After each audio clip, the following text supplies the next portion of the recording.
Troll 2 Epic Productions horror films have an inherent appeal for all us who love being scared. Rather than relying on big-name stars or prestigious awards, they rely on tension and premise to lure viewers in. It's an approach that works especially well when you've already seen the premise before.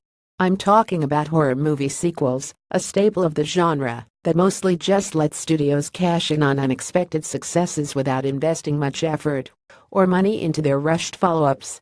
There are more than a few genuinely great horror sequels, but the general trend is certainly toward the disappointing. So we're looking back at the worst offenders in one of cinema's most desolate wastelands, the land of the horror sequels. Here are 8 of the worst horror movie sequels. 1. Book of Shadows Blair Witch 2. The simplicity of the first The Blair Witch Project ought to prohibit any cash-in sequels, but of course the confusingly titled Book of Shadows Blair Witch 2 was rushed to theaters in 2000 to cash in on the first film's runaway success. There's also another sequel simply titled Blair Witch that's supposedly pretty good. Unlike the plain horror of getting lost in the woods, Blair Witch 2 is bogged down with mythology and too many characters doing too many different things with not very scary outcomes. 2. Troll 2. Troll 2 wasn't following up a beloved horror film, but it still feels like a spectacular failure in every way, shape, and form. Widely considered one of the most entertainingly bad movies ever, Troll 2 concerns a family who moves to a town filled with vegetarian goblins, not trolls, who want to turn them into plants and eat them in oddly inconsistent ways.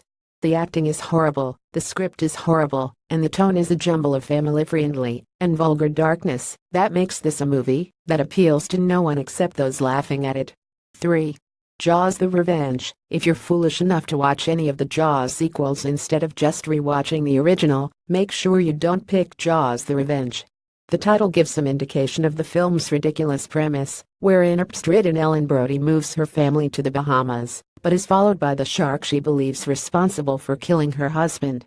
Michael Caine plays her love interest, and their screen time together divides the movie in two, one part laughable Blevel horror movie and one part saccharine romance, all terrible. 4. The Exorcist 2 Heretic. The Exorcist 2 got the budget and talent to turn this sequel into a masterpiece of terror, including Deliverance director John Boorman as well as new and returning actors like Louise Fletcher and Max von Sydow. The plot lacks the terrifying tension of the first film.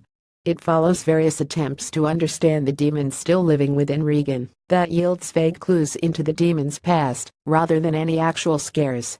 There's a lot of bizarre goings in, but none of it is particularly compelling. 5. Psycho IV. The beginning Psycho never needed a sequel, but it got 3 belated ones anyway.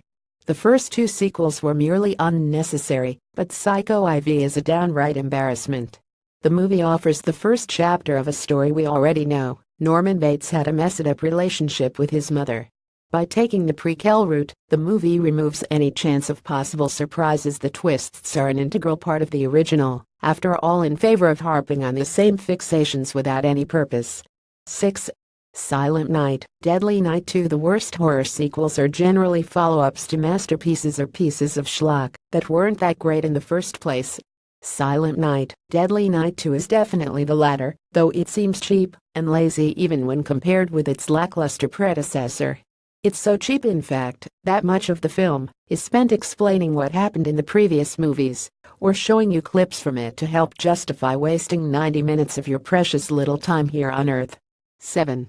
Friday the 13th Part VA. Jason Takes Manhattan. Does that title make you excited to see what kind of horrific hijinks Jason Voorhees will cause when he's removed from the familiar setting of Camp Crystal Lake and placed in the city? Too bad most of this film takes place on a boat bound for the Big Apple, making it just as repetitive in its scares as its 7 predecessors.